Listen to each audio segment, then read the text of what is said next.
700만 명. 김일성, 김정일이가 죽였어요.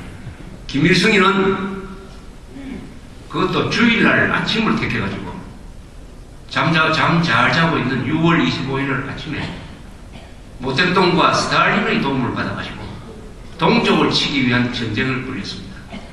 미국이 개입해가지고 한국을 살리고 국제전쟁터가 되어버렸습니다. 중공부도 개입했어요. 그래서 300만 명이 죽었습니다. 그 아들 김정일이는 미사일 안 쏜다든지 핵을 개발 안 한다든지 집단 농장을 좀 개혁한다든지 이렇게 했으면 살릴 수 있는 목숨들을 개혁 개방을 거부함으로써 300만 명을 조용하게 굶겨주겠습니다. 조용하게. 북한 동포들이 300만 명 죽을 때 어느 한 사람도 식량 달라고 데모 한 번 하지 못하고 죽었습니다. 이것이 비극 중에 비극이죠. 죽어가면서도 김정일 동지의 만수무강을 기원하면서 죽어갔습니다. 친애하는 김정일 동지는 건강하셔야 될 텐데 하면서 죽어갔어요. 100만 명은 유태수용소보다 더 악독한 강제수용소에서 죽어갔습니다. 지금도 20만 명이 그 안에 있어요. 700만 명을 죽였습니다. 김일성, 김정일이가 700만 명을 죽였어요. 20세기의 대학살자 랭킹에서 보면은 제일 많이 죽인 사람이 모택동입니다. 한 4천만 죽였어요. 스탈린이 한 2천만, 히틀러도 그 정도로 죽였어요. 그 다음에 김일성, 김정일 부자가 합쳐서 700만입니다. 이 김일성을 민족 지도자라고 생각을 하고 생일 때마다 편지 쓰는 한국 사람들이 많아요. 그 사람 중에 국회의원도 됩니다. 청와대에서도 일도 하고.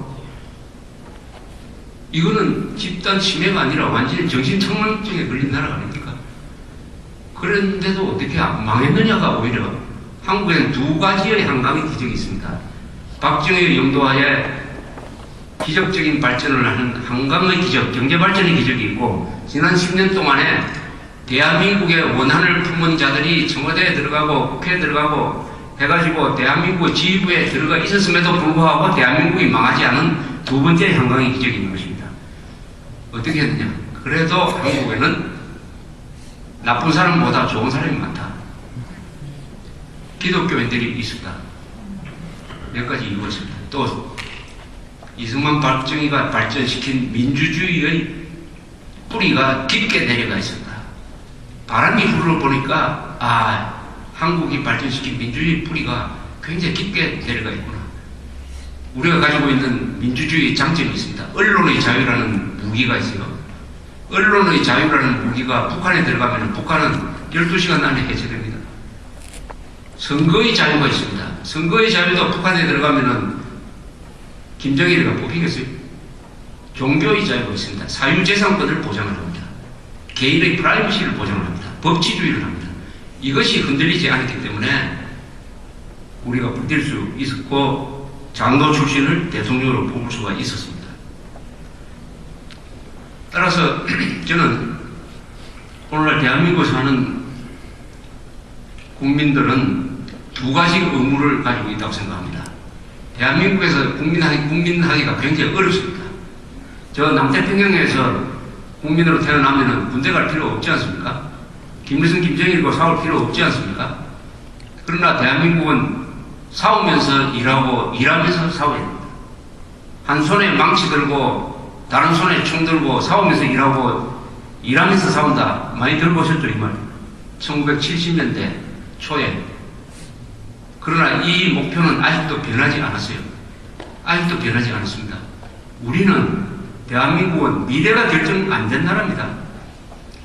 이 나라는 그냥 이렇게 가만히 있으면 저절로 자유통일하고 인류국가로 갈 것이다 라고 생각하는 사람은 공짜를 좋아하는 사람입니다. 가장 귀중한 것이 자유인데 자유가 어떻게 공짜겠습니까? Freedom is not free란 말이 있지 않습니까? 자유는 공짜가 아니다. 왜냐? 자유가 소중하기 때문입니다. 소중하지 않는 것은 공짜예요. 그러나 소중하기 때문에 여기는 반드시 희생하는 사람이 있어야 됩니다. 싸우는 사람이 있어야 됩니다. 사랑이라는 것은 지갑과 손발을 통해서 표현된다는 말이 있습니다. 사랑은 마음으로 표현되는 것이 아니고 나는 마음으로 사랑한다, 마음으로 애국한다, 마음으로 김정일 민족을 미워한다. 그거 아무 쓸데없어요. 마음으로만 있으면 바깥에 아무 영향력이 끼치지 않지 않습니까? 진정한 마음이면 딱 두 가지로 표현이 됩니다.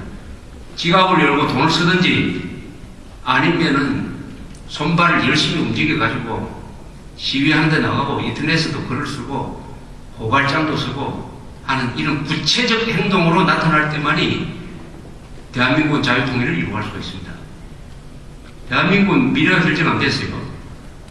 세 가지 미래가 있습니다. 통일을 어떻게 하느냐에 의해서 세 가지 미래가 결정이 됩니다.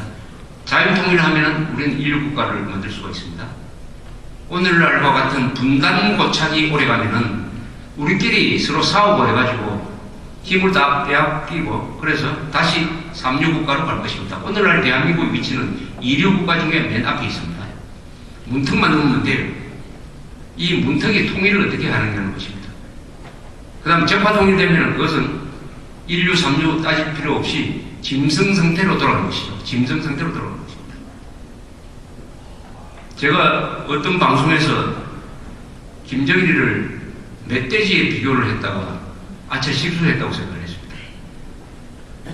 아니 어느 멧돼지가 어느 짐승이 300만 동족을 죽인 짐승이 있습니까?